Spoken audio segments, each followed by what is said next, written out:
அனைத்து பண்பட்ட நல்லுள்ளங்களுக்கும் என்னுடைய இனிய பணிவான நல்வணக்கங்கள். இந்த காணொலியில் நான் உங்கள் கூட பகிர்ந்து கொள்ள போகிற ஒரு முக்கியமான விஷயம் எதை பற்றி இதுன்னு பார்த்துட்டோம்னா, நம்ம இன்றைக்கி இன்றைய காலகட்டத்தில் நம்ம பண்ணுற விவசாயம், அப்புறம் விவசாயத்தில் இருக்கிற ஒரு குறைபாடு, அதை நிவர்த்தி பண்ணுறதுக்கான தீர்வு இதை பற்றியது தான். அதிலும்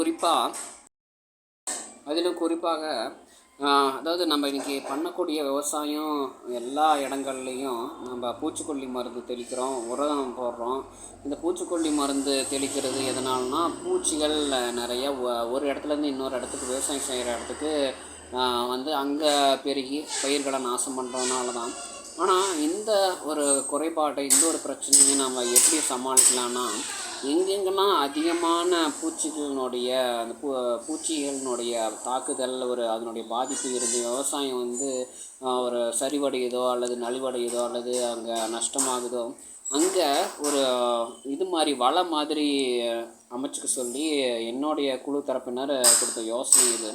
அந்த மாதிரி பண்ணிக்கிட்டோம்னா அந்த பூச்சியினுடைய அளவு எந்த அளவு, அந்த பூச்சி ஒரு குறைஞ்சபட்சம் அது ஒரு குட்டியாக இருக்கும்போது எந்த அளவில் வரும், அதே மாதிரி அது பெருசாகும் போது எவ்வளோ பெருசு போகும், அதுக்கு தகுந்த மாதிரி அந்த வலையை நம்ம அதனுடைய அந்த இடைவெளி சந்துகள் இருக்கிற ஒரு அளவை நம்ம வடிவமைச்சுக்கணும். அப்படி பண்ணோம்னா என்ன ஆகும்னா, கண்டிப்பாக பூச்சிகள் வேறு ஒரு இடத்துல இருந்து நம்ம விவசாயம் பண்ணக்கூடிய இடத்துக்கு வராது. வந்தாலும் இந்த வலைக்குள்ளார நுழைஞ்சு அதில் போயிட்டு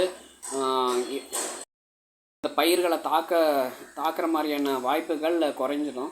ஆனால் இந்த வலை மாதிரியான அமைப்பு நம்ம எப்படி ஏற்படுத்துறது, எப்படி நம்ம அதை ஒரு இடத்துல நிலைநாட்டுறது, இன்ஸ்டால் பண்ணுறது அப்படிங்கிற கேள்வி நிறைய இடங்களில் வரும். அப்படி பண்ணுறதுக்காக தான் இந்த உலகம் முழுக்கவே இருக்கக்கூடிய விவசாயத்தினுடைய பகுதிகளில், இடங்களில் இந்த அமைப்பை நிறுவனம்னு இந்த காணொலி மூலமாக மத்திய மற்றும் மாநில அரசாங்கங்களில் கேட்டுக்கிறேன்.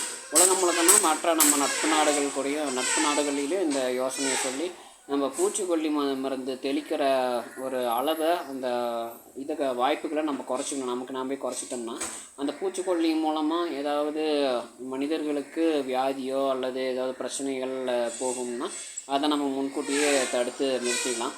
இந்த மாதிரி பண்ணுறதுனால என்ன ஆகும்னா, அடுத்தது உரம் மட்டும்தான் நம்ம போடுற மாதிரி வரும்.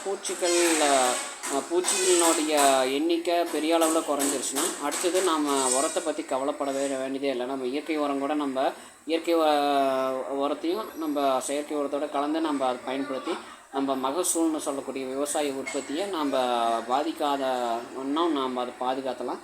இன்னொன்று, நம்ம பூச்சிக்கொல்லி மருந்து தெளிக்கிறதுனால அதில் குறைபாடு இருக்குது. இன்றைக்கி விவசாயம் பண்ணுறதுல, விவசாய உற்பத்தி பொருளில் பூச்சிக்கொல்லி மருந்து தெளிக்கிறாங்க. அந்த மருந்து தான், அந்த விஷத்தை தான் நம்ம சாப்பிட்றோம் அப்படின்னு மக்கள் மத்தியில் இருக்கக்கூடிய ஒரு சிந்தனை, ஒரு எண்ணம் அப்படிங்கிறது நிச்சயம் அது விளங்கும் போது என்ன ஆகுனா, கண்டிப்பாக மக்களும் நிறையா அளவில் காய்கனிகளை வாங்கி சாப்பிட்டு தங்களுடைய ஆரோக்கியத்தை பெருக்கிக் கொள்வாங்க.